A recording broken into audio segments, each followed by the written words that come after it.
Salut, salut mes chouchous!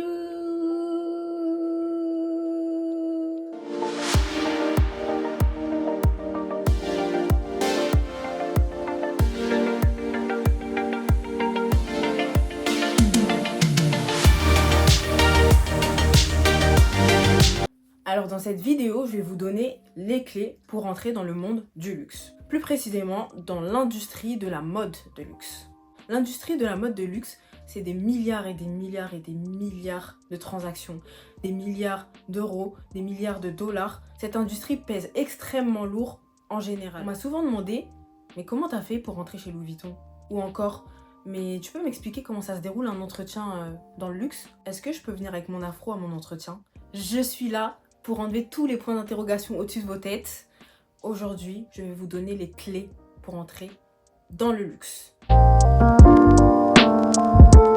Alors, tout d'abord, le premier point à aborder, avant de parler d'entretien, avant de parler de tenue, avant de parler de quoi que ce soit, le CV. Le CV, c'est la première chose qu'un recruteur va regarder. Je pense que vous le savez déjà, mais il y a énormément de personnes qui ont un CV qui passe à la trappe assez rapidement parce qu'il n'est pas assez remarquable aux yeux des recruteurs. Un CV envoyé pour postuler dans l'industrie du luxe doit reprendre les codes du luxe. Ce que j'ai appris, le luxe c'est tout d'abord le raffinement. Et dans tout ce que vous faites, dans tout ce que vous dites, soyez raffiné. Donc mon CV avant d'entrer chez Louis Vuitton ressemblait à ça. Voici mon CV après être sorti de chez Louis Vuitton. Je vous laisse comparer. Voilà. J'en ai beaucoup appris, j'ai beaucoup appris, oui. Qu'est-ce qui a changé dans mon CV? Vous le voyez bien, les couleurs. On reprend les couleurs du luxe, le noir, le blanc, le gris. Vraiment simple, vraiment aller à l'essentiel dans ce que vous écrivez sans non plus bâcler ou oublier les points importants. Comment savoir ce qui est essentiel à mettre dans un CV luxe? Ça va être déjà la dernière expérience qui se rapproche le plus du luxe. C'est cette expérience-là que vous allez détailler. Donc je dis n'importe quoi, si vous voulez être conseiller de vente chez Dior, par exemple, et qu'avant ça, vous avez pu faire de la vente, même si c'était pas dans le luxe, détaillez vos missions dans cette expérience-là, parce que c'est ça que le recruteur va regarder. C'est pas votre expérience de caissier chez Auchan ou de babysitter, c'est pas du tout ça, il s'en fout de ça le recruteur. Il va regarder vraiment votre expérience vente, donc vraiment celle qui se rapporte le plus à ce à quoi vous postulez. Ça c'est logique, mais je tenais à le redire quand même. Donc qu'est-ce qu'on a dit depuis le début? Le raffinement, les couleurs, le détail de la dernière expérience qui se rapproche le plus du poste auquel vous postulez. Bon voilà, je vais pas trop m'étaler non plus sur le CV parce que c'est pas tellement le but de la vidéo, mais sachez que c'est vraiment l'étape numéro 1 pour entrer dans le luxe. Après le CV, il faut postuler, il faut le mettre quelque part ce CV. Où ça? Sur les sites carrières, donc les sites des grands groupes comme LVMH, comme Kering. Donc Kering c'est le groupe qui détient les marques comme Gucci, Balenciaga, Yves Saint Laurent, Bottega Veneta, enfin bref, beaucoup de marques, j'en passe. LVMH, je vous le présente plus ce groupe, c'est le groupe qui détient donc Louis Vuitton, Dior, Fendi, Kenzo, je vais pas toutes les citer non plus, donc voilà. Donc vous avez les sites carrières, vous avez LinkedIn, ça marche très très bien aussi. J'ai oublié de le dire dans la vidéo, mais le fait d'aller directement en magasin pour postuler, donner son CV à un manager ou à la conciergerie du magasin, c'est une très très bonne méthode. Donc vraiment, osez le faire. Ne vous dites pas qu'on ne vous calculera pas. Vraiment, ils aiment beaucoup ce genre d'audace-là. Par contre, si vous décidez d'aller postuler en magasin, s'il vous plaît, habillez-vous comme si vous alliez en entretien. Ne négligez vraiment pas l'habillement juste pour déposer un CV. Parce que si vous êtes mal habillé, ça peut vous fermer des portes dès le début, c'est dommage. Moi, j'ai eu beaucoup de chance, c'est vrai, parce que j'étais en master dans une école qui avait un partenariat, qui a un partenariat avec le groupe LVMH et plein d'autres marques encore comme Chanel, Hermès et j'en passe. Et c'est ça qui m'a beaucoup aidée. Je vais pas vous inventer un truc, vous dire oui, j'ai vraiment postulé partout, j'ai vraiment déposé mon CV partout et j'ai eu de la chance que Louis Vuitton me remarque. J'ai eu de la chance certes que Louis Vuitton me contacte et remarque mon CV parmi tant d'autres, mais le fait que l'école ait un partenariat, ça m'a énormément aidé, voilà, tout simplement.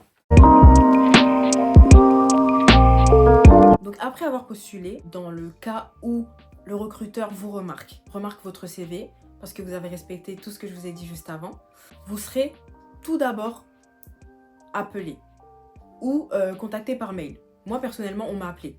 sachez que... Ah, alors ça, faut que je vous raconte. Faut que je vous raconte. Louis Vuitton, le RH, il m'a appelé quand?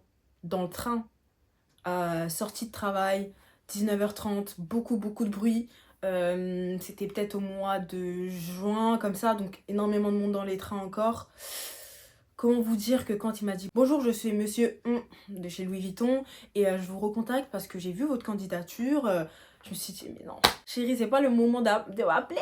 Chérie, c'est pas le moment de m'appeler. Pourquoi ?» Je me suis dit « Non, il va entendre que le bruit du train. Il va même pas m'entendre moi. Si je dois parler anglais. » Et je pensais à tout. Je me suis dit « Je peux pas parler anglais et tout devant les gens et tout. » Je me regardais en mode « Elle fait quoi, elle ?» Elle veut comprendre parler anglais, genre, elle croit c'est Zola ou c'est comment? En fait, j'étais au studio et les mots ils sortaient en anglais. Trop relou, trop relou. Bref, il y avait trop de questions dans ma tête en 5 secondes, hein, pour vous dire. Donc l'entretien va commencer. En fait, il va vous demander pourquoi vous avez postulé dans cette maison-là, quelles sont vos motivations, quel est votre parcours en résumé. Il va vous demander ce que vous connaissez du poste auquel vous avez postulé. Donc en l'occurrence, moi, c'était conseil de vente. Voilà, moi, j'avais jamais fait de vente avant cette expérience. Genre vraiment jamais, zéro. Et j'y connaissais pas grand chose à part ce qu'on connaît de base. Donc tout le monde va faire ses courses, tout le monde va faire du shopping, etc. Donc tu connais la vente, on va dire, tout le monde sait c'est quoi la vente. Mais je ne maîtrisais pas la vente. Ah, avant ça, anticipez. Dès que vous déposez votre CV, allez vous informer sur la marque. Parce qu'il va vous poser des questions sur la marque, sur la maison dans laquelle vous postulez, l'année de création. Citez-moi les grands acteurs de l'histoire de la maison. Et il peut vous poser des questions comme ça. Voilà, c'est un peu traître. Moi, j'ai pas eu des questions trop difficiles, mais je sais qu'il y en a qui ont déjà eu des questions assez techniques. Et vraiment, préparez-vous à ça. Donc, allez vous informer sur l'histoire de la marque. Informez-vous aussi sur le marché du luxe en général. Après, je dis pas que vous devez apprendre par cœur 20 pages de Wikipédia. Hein. C'est vraiment histoire de connaître, de savoir parler de la marque. Et c'est tout, vraiment, vous prenez pas trop la tête à ce niveau-là. Donc voilà, après qu'il ait posé toutes ces questions sur la marque, concernant tes motivations, concernant ton parcours, là, on rentre dans le sérieux. Là, on rentre dans le vif du sujet. Donc là, il va te parler. Voilà, il va te parler de lui. Il va se présenter aussi, hein. C'est pas que toi. Lui aussi se présente, etc. Et d'un coup, il switch en anglais. C'est ce qui m'a fait. C'est ce qui m'a fait. Les gars, si vous n'êtes pas prêts, c'est chaud. Je vais pas vous mentir, si vous n'êtes pas prêts, c'est chaud pour vous. Parce qu'on me pose aussi beaucoup la question, est-ce qu'il faut savoir parler anglais? Si vous voulez travailler dans le luxe, vous êtes obligé de savoir parler anglais. C'est la langue commerciale, c'est la langue du business, c'est la langue internationale. C'est la langue que tout le monde parle dans tous les pays normalement. Tout le monde est censé se comprendre en anglais. Donc il faut vraiment parler anglais, c'est vraiment... Ça c'est impératif, je vais pas vous mentir, si vous parlez pas anglais, prenez des cours. Après je dis pas faut être bilingue, faut d'être l'anglais, etc. Mais il faut au moins comprendre et savoir tenir une discussion un peu lambda du genre oui, bah je sais pas t'as quel âge, c'est quoi ton parcours scolaire, pourquoi tu vas aller chez Louis Vuitton. Tout ce que je vous ai dit juste avant en fait, tout ce que je vous ai dit juste avant, il faudrait savoir le dire en anglais. Comme vous le dites en français, essayez de savoir le dire en anglais. Et les termes importants du business anglais. Donc comme je vous ai dit, il switch en anglais d'un coup. Donc vraiment, il vous prend par surprise. Je vous rappelle mes conditions, j'étais dans le train, beaucoup de bruit autour de moi, des personnes qui commencent à me regarder en mode bizarre quand je parle anglais. C'était un peu gênant, mais hey, restez focus dans votre truc, peu importe où vous êtes quand ils vous appellent, peu importe, restez concentrés, parce que ça là, ça peut être décisif, cet appel peut être décisif. Donc voilà, il switch en anglais, si t'arrives à dire ça en anglais, tant mieux pour toi, parce que sûrement tu seras recontacté. À partir du moment où tu te poses cette question, est-ce que vous serez disponible pour un entretien physique? C'est que tu as date ton appel, c'est que tu as réussi et qu'il veut te voir et que tu passes à l'étape suivante. Donc voilà, tu dis que oui, je suis disponible à telle date et telle date. Vous convenez d'un rendez-vous. Ok, première étape, done. Ensuite, donc la date de l'entretien physique arrive. Donc comment tu t'habilles? Mon conseil, c'est habille-toi comme sur ta photo de CV. Si tu as mis une chemise blanche avec un petit blazer noir, vas-y comme ça. Et que tu as fait un petit chignon bas, vas-y comme ça. Si tu as détaché tes braids et que tu as mis une petite chemise noire, vas-y comme ça. Vraiment, la photo qui est présente sur votre CV, c'est censé être votre dégaine que vous pouvez adopter lors d'un entretien. Donc c'est pour ça que je vous dis, allez-y comme la photo de votre CV, pas de prise de tête à ce niveau-là, et puis c'est tout. Si vous ne voulez pas y aller habillé comme sur la photo de votre CV, par exemple, moi sur ma photo de CV, j'étais en uniforme Louis Vuitton, donc j'irai pas en entretien comme ça, j'avoue. Trouvez quelque chose d'assez similaire, quelque chose de classe, quelque chose de sobre, comme j'ai dit, les couleurs noir, blanc, gris, c'est vraiment les couleurs du luxe, donc allez-y comme ça, c'est tout. Quatrième conseil, pas des moindres, je vous conseille d'avoir confiance en vous. En tout cas, paraissez confiant. Quand je dis confiant, c'est pas forcément le mec ou la meuf qui vient, oui, moi, non, mais moi je suis comme ci, comme ça, oui, mais moi j'ai fait ci, j'ai travaillé chez tel, je connais déjà le luxe, oui, mais moi ma mère elle est dans ça.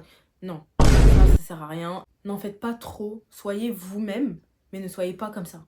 La confiance en soi, déjà, c'est pas que verbal, c'est dans aussi de votre langage corporel. Comment vous vous tenez, ça peut tout changer lors d'un entretien. Si vous vous tenez droit, que vous regardez le recruteur dans les yeux, que vous faites des petits sourires de temps en temps, sans trop sourire en mode... C'est pas ça qu'on vous demande, c'est pas du tout ça qu'on vous demande. Ce qu'on vous demande, c'est vraiment lâcher des petits sourires de temps en temps, ayez un visage quand même avenant. Un visage avenant, mais pas amical, vous voyez? Bref. Donc mon entretien, personnellement, s'est déroulé assez spécialement, parce que déjà, il m'a envoyé un mail avant l'entretien. Il m'a dit les étapes de l'entretien. Donc, quelles étaient les étapes? La première étape, c'est une présentation de vous-même, donc assez brève. La deuxième étape, c'est une simulation de vente. Donc, il vous met en situation de vente. Donc, vous êtes le conseiller, il est le client. Il vient avec une situation précise. Je suis Madame Ateya, je viens parce que c'est l'anniversaire de mon mari, c'est notre anniversaire de mariage, ou c'est l'anniversaire de mon enfant. Et j'aimerais lui faire un cadeau parce qu'il a eu son bac, donc il mérite vraiment un gros cadeau cette fois-ci. Et voilà, j'aimerais que vous me conseilliez pour un garçon de 18 ans, ou une fille de 18 ans. Ça peut être ça, ça peut être n'importe quoi. Maintenant, vous, comme j'ai dit, le maître mot dans ce milieu, surtout dans les entretiens, c'est la confiance en soi.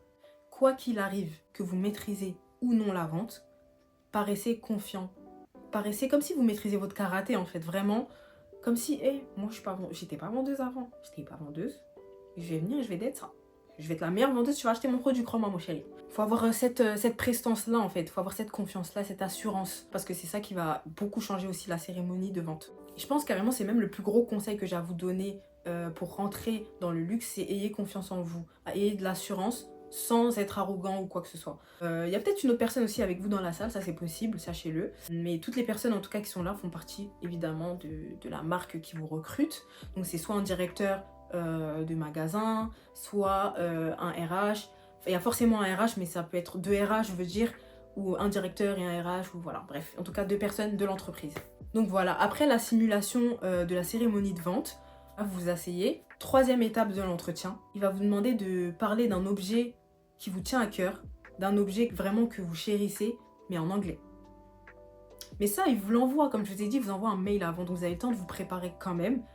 Voilà, ça va être ça la difficulté pour ceux qui ne parlent pas anglais. Vous n'y échapperez pas.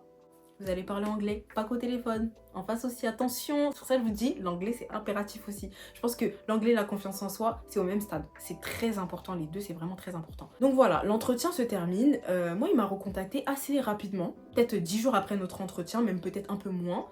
Et c'était par téléphone, donc il m'a demandé. Il m'a dit que oui, il avait beaucoup aimé mon profil, qu'il voudrait...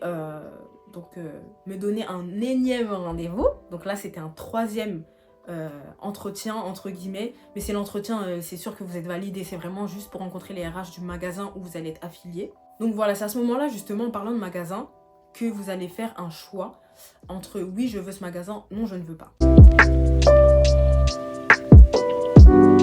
Cinquième conseil, osez dire que ça ne vous convient pas. Osez dire que c'est trop loin de chez vous. Osez dire la vérité. Parce que il vous le demande.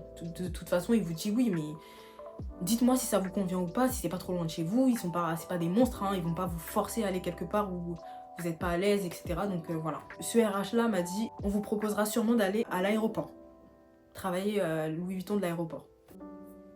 Non. Moi, je voulais pas. Ma première expérience en vente, je vais aller à l'aéroport avec des horaires très compliqués à assumer. En plus, l'aéroport, il est hyper loin de chez moi, donc c'était mort déjà à ce niveau-là. J'ai quasiment 2 heures de trajet en transport et 1 heure en voiture. Qui va faire ça tous les matins, tous les soirs? Non, c'était mort en fait. Et puis même la clientèle, ça va être une clientèle qui est très pressée, une clientèle avec qui vous n'avez pas vraiment le temps de créer une relation. Pour moi, l'aéroport, c'est vraiment une expérience que tu vas faire quand tu es déjà calé, quand tu as déjà eu d'autres expériences dans d'autres magasins. Moi, je lui ai dit concrètement, l'aéroport, ça ne m'arrange pas du tout pour telle et telle raison. Donc il m'a dit, ah bah d'accord, je comprends tout à fait, il n'y a pas de problème, je vous propose le magasin des Champs-Élysées. T'entends ça, tu peux qu'être content, en tout cas quand tu t'es recruté en vente, Les Champs-Élysées, pour Louis Vuitton, c'est vraiment le top 1. C'est le meilleur, c'est le plus grand. Comme je vous ai dit, c'est le flagship. Je l'ai dit dans ma première vidéo présentation. C'est vraiment le magasin des magasins, le tonton des magasins. Donc à ce moment-là, si la proposition vous convient, vous acceptez. Sinon, vous essayez de négocier encore. Moi, personnellement, ça me convenait. Moi, il m'a donné encore une date d'entretien pour rencontrer donc les RH du magasin des Champs-Élysées. Donc voilà, vous arrivez au magasin. Toujours pareil, la tenue vestimentaire, les couleurs que j'ai citées auparavant. Maquillage pour les filles assez sobre. Évitez tout ce qui est artifice, etc. Déjà, pour travailler en magasin, comme je suis maquillée là, ça peut être trop. Je vous le dis. Alors que vous, peut-être, vous allez penser, mais t'es à peine maquillée, t'es vite fait maquillée et tout. J'ai des faux cils, déjà, ça se remarque. Donc, il y a moyen que, voilà, qu'on vous dise que ça ne va pas, que c'est un peu trop. Là, je vous parle vraiment quand vous travaillez au magasin. Après, pour l'entretien, essayez de venir quand même assez sobre, mais voilà. Un maquillage too much, un maquillage trop coloré, un maquillage trop, vous voyez, trop flashy. Non, restez belle simplement, s'il vous plaît, les filles. C'est un conseil que je vous donne parce que vous êtes vite jugées aussi sur cet aspect-là de physique au niveau du visage. En ce qui concerne les garçons, si vous avez une barbe ou des cheveux longs ou quoi, la barbe taillez-la. Vos cheveux, essayez de les attacher assez bas. Voilà, c'est tout. Soyez juste simple, dans la simplicité physique, vraiment. Tout ce qui est afro, braid, etc., les filles, ne vous inquiétez pas, ça passe. Et si quelqu'un vous fait une remarque à ce niveau-là, c'est pas normal, sachez-le. Mais en tout cas, c'est vos cheveux. Voilà, vous avez les cheveux frisés, vous avez les cheveux afro, vous avez les cheveux lisses. C'est votre nature de cheveux, personne n'a à vous dire quoi que ce soit dessus. Tout ce qu'il faut, c'est être présentable, être propre, être coiffé, sentir bon. On revient à nos moutons. Je suis au magasin des Champs-Élysées. Avec la RH des Champs-Élysées, la DRH des Champs-Élysées même, qui me pose des questions. Mais c'est plus un entretien cette fois, c'est plus un entretien de connaissance. C'est vraiment pour connaître qui vous êtes. Donc lors de cet entretien-là, soyez plus ou moins naturel. Franchement, soyez pas tout à fait naturel. Par exemple, si vous êtes ghetto, vous asseyez comme ça, que vous asseyez comme ça, ou que vous marchez un chewing-gum d'habitude tout le temps. Non, soyez pas naturel à ce point-là. J'ai pas dit qu'il faut être trop à l'aise, mais franchement, soyez vous-même dans le sens où là, c'est vous qu'elle veut connaître. Vraiment, elle veut savoir qui sera le prochain employé. Et justement, les ressources humaines, c'est pour ça aussi, connaître la personne, pour pouvoir l'aider si jamais il y a un problème, pour pouvoir la féliciter si elle fait les choses bien. Vraiment connaître votre personnalité, en fait. À ce moment-là, cet entretien, c'est connaître votre personnalité. À partir de cet entretien, vraiment, respirez. Ne le voyez pas comme une charge mentale, comme une pression. Non, c'est vraiment chill. C'est vraiment, ok, je réponds aux questions qu'on me pose. J'ai pas besoin de me vendre fois 1000. C'est vraiment, c'est bon, vous êtes pris à ce moment-là. Sachez-le, vous êtes pris. Après, tout peut arriver, je vais pas vous mentir. Je vous dis, vous êtes pris. On va dire qu'il y a 90%, 95% même de chances que vous soyez pris. Après, si vous faites une dinguerie entre-temps, moi, je peux rien faire. Hein. Mais voilà, en général, soyez tranquille avec cet entretien-là. C'est le 3e et dernier entretien et vous commencez après ça. Donc voilà comment je suis rentrée chez Louis Vuitton. Il y a plein de choses à dire vraiment sur cette entreprise, sur mon expérience, etc. Mais ça s'étalera sur plusieurs vidéos parce que sinon on terminera jamais. Je vous promets, c'est trop long. J'ai fait 2 ans, 2 ans c'est énorme. Dites-moi ce que vous avez pensé de cette vidéo. Likez, commentez, partagez. Faites-moi votre retour, comme d'habitude. Et surtout, abonnez-vous. Cliquez sur le bouton juste ici. Et allez voir ma précédente vidéo juste là. Je vous fais de gros bisous mes chouchous. Et à la prochaine.